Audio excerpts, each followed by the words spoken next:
5 years. I've actually had Lambeth Council on the phone. I've got the emails. They're not giving her 5 years. They're giving her a year. But they made us a lot of promises so that we could actually move off the estate. Because my understanding was it cost them like 10,000 or so a week for us to remain there. So some of the things that happened is that we had no lights. Predominantly, we had no lights. We were living in darkness. So when the people moved away, I mean, they opened up the taps. So there's water seeping. You know, in the stairwells, like where that man Joseph lived, he was the only person upstairs living there. I don't know whether Ross has got that in his film, but you would see carcasses of mice, of birds up there. Even the management didn't want to go up there themselves. So we had like drug addicts, you know, defecating in the hallways, in the stairwells. You know, people trying to steal the lead off the roofs. So we were actually left in danger. And at sometimes we had like some of the residents had graffiti put all over their windows saying like with a hangman and you're all alone. And when I raised these issues with the warden, they didn't see it as a problem. The police weren't even aware, and some of the contractors were not even aware that people were still living on the estate. So as I said, one of the reasons why is that I couldn't get a mortgage because I'm self-employed and my income wasn't enough because I'd given up work. And it really, actually, I have to say, it actually gave me a breakdown because I really didn't know what I was going to do.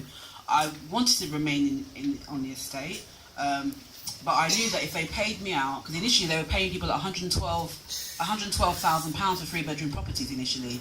It's only because we put pressure on them. In later years, they started to pay like 250,000, 350,000, and I think now it's about 400,000. But what people don't realise is that because with Mrs. Akon, they said, we gave you £250,000. I mean, she should be happy.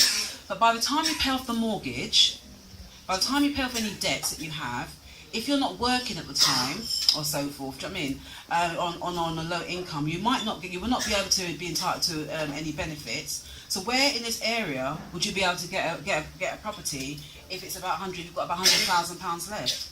And at the time her children were studying as well and she'd been supporting her children. So these are some of the issues. And then people, they were promising us, and they'd done backdoor deals with some people to get them off the estate, to get them off the old estate and move into the new estate. And then when they've moved in, they're now harassing them to say, well, you haven't got your mortgage, so you're going to have to move.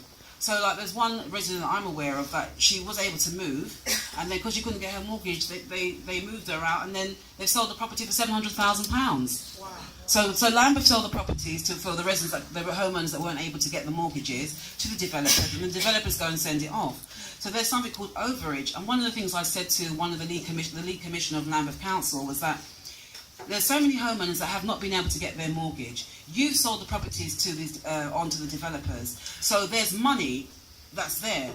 So why can't you use that money to support the few remaining homeowners to get their mortgage? We're not asking for handouts, we're asking for support. Because when we were in our older state, we were managing quite well, or reasonably well. And then when we've moved now, we found ourselves in these problems. So there's these 3 homeowners that I'm aware of that are now renting in private accommodation. Yeah, like for £1,800 a month or so, who had their own homes. So then we have things around the EON bills, I said. Heating bills are so high. They've put in an HIU, heating interface unit, 3 different ones that affects the actual central flow. So we have problems with that. We've now got, in this new lovely £150 million project, we've got a community centre that costs £1.7 million with no air conditioning and about 4 toilets. That someone's actually brought, you know, when they're hiring it, they're fainting in there because it's so hot, just like this, but even worse, for £1.7 million. We've got mouse infestations in a lot of the